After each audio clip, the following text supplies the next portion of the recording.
न्याय दो, न्याय दो, न्याय दो, मासूम बच्चे को न्याय दो, न्याय दो, न्याय दो, यूआईटी प्रशासन मुर्दाबाद, मुर्दाबाद, मुर्दाबाद, मुर्दाबाद, मासूम बच्चे को न्याय दो, न्याय दो, न्याय दो, यूआईटी प्रशासन हत्यारा है, हत्यारा है, हत्यारा है, यूआईटी प्रशासन हत्यारा है, हत्यारा है, हत्यारा है। क्या नाम था बालक का, कितने साल का था और कैसे भाविक क्या घटना हुई प्रजापति है था, पूरी? उसका नाम 2.5 साल का था। वो 6 बजे वो खेल रहा था। वो खेलते खेलते गड्ढे में जाके गिर गया। वो पानी में बहुत गहरा गड्ढा था, उसमें गिर गया। वो यूआईटी का प्लॉट था उसमें।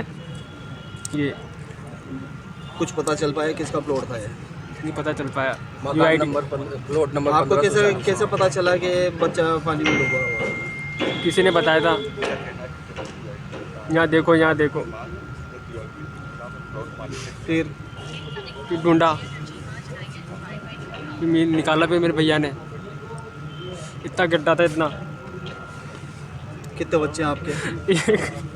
इकलौता बच्चा था।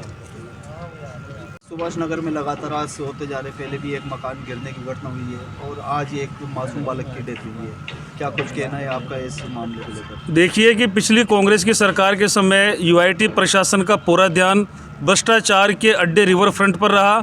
मूलभूत सुविधाओं से उन्होंने आंखें मोड़ ली। सुभाष नगर में बड़े बड़े गड्ढे हो रहे हैं, वहाँ पर अक्सर दुर्घटनाएं होती है, लोग घायल होते हैं। कई बार हमारे पार्षद महोदय सोनू धाकड़ जी ने भी यूआईटी प्रशासन को चेताया, जन सुनवाई में इस बात को उठाया गया, लेकिन नगर निगम के अधिकारी और यूआईटी के अधिकारी दोनों ही चुपचाप खामोश बैठे हैं। जबकि संविधान में भी लिखा है, नगर पालिका अधिनियम 2009 की धारा 45 के अनुसार अगर किसी स्थान पर खतरनाक काम चल रहा है तो उससे लोगों को बचाना यूआईटी की जिम्मेदारी है। 188 धारा के अनुसार अगर सड़क पर गड्ढा हो रहा है, कहीं गड्ढा हो रहा है, तो उस गड्ढे से जनता को बचाना सरकार की जिम्मेदारी है। धारा 243 के अनुसार अगर कोई मकान जर्जर है तो उस जर्जर इमारत से लोगों को बचाना यूआईटी की जिम्मेदारी है। यूआईटी ऑफिस में बैठे बैठे ही कमीशन लेकर भवन निर्माण स्वीकृति जारी कर देती है। ये नहीं देखती कि जहाँ पे निर्माण चल रहा है उसके पास कोई जर्जर इमारत हो सकती है। इसका खामियाजा सुभाष नगर को भी भुगतना पड़ा। अगर निर्माण अवधि जारी करने से पहले यूआईटी वहाँ पर जाकर देख लेते अधिकारी के पास में जर्जर मकान है तो मकान भी नहीं गिरता और उस पुजारी की मृत्यु भी नहीं होती। इसके अलावा 260 में ये भी है कि अगर कहीं खतरनाक खुदाई हो रही है तो उस खुदाई के आसपास बैरिकेड किया जाए। खुदाई की एक निश्चित सीमा होती है, ज़्यादा खुदाई नहीं हो। लोग बाग मकान बनाने के लिए खुदाई तो करते हैं, बाद में पानी भर जाता है और फिर ऐसी दुर्घटनाएँ होती रहती है।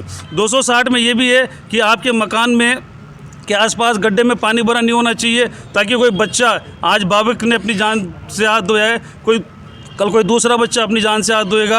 आज एक पिता का बेटा खोया है, कल पूरे मोहल्ले का बेटे खो सकते हैं। आर्टिकल 263 ग ये कहता है कि आपके घर के आसपास अगर 100 मीटर के दायरे में मच्छर पनपते हैं तो उसको दूर करने की जिम्मेदारी यूआईटी की है। और यूआईटी प्रशासन पूरी तरह सारे कानून को ताक पे रख के भ्रष्टाचार में लगा हुआ है। इसीलिए आज हम यहाँ पर बैठ गए। रात को भी हम यहाँ 12 बजे तक थे।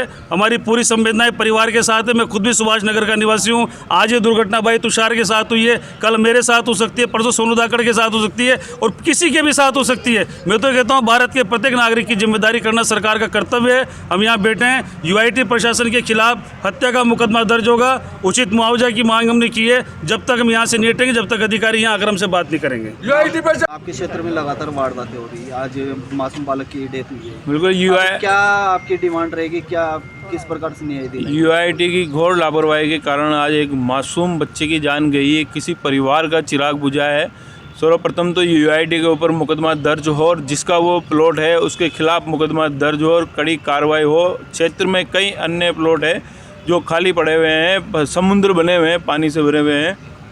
कई बार यूआईटी के अधिकारियों को लिखित में दे चुका हूँ, निगम की बोर्ड में भी आवाज़ उठा चुका हूँ। कई बार कई चैनलों के माध्यम से भी न्यूज़ में ये सूचनाएं दे चुका हूँ, लेकिन अभी तक कोई यूआईटी के कान तक कोई जू नहीं रखी है। अब आगे क्या रहेगा आपका, क्या आपकी डिमांड? जहाँ तक यूआईटी के अधिकारी आकर यहाँ बात नहीं करेंगे, बच्चों को मुआवजे के लिए कोई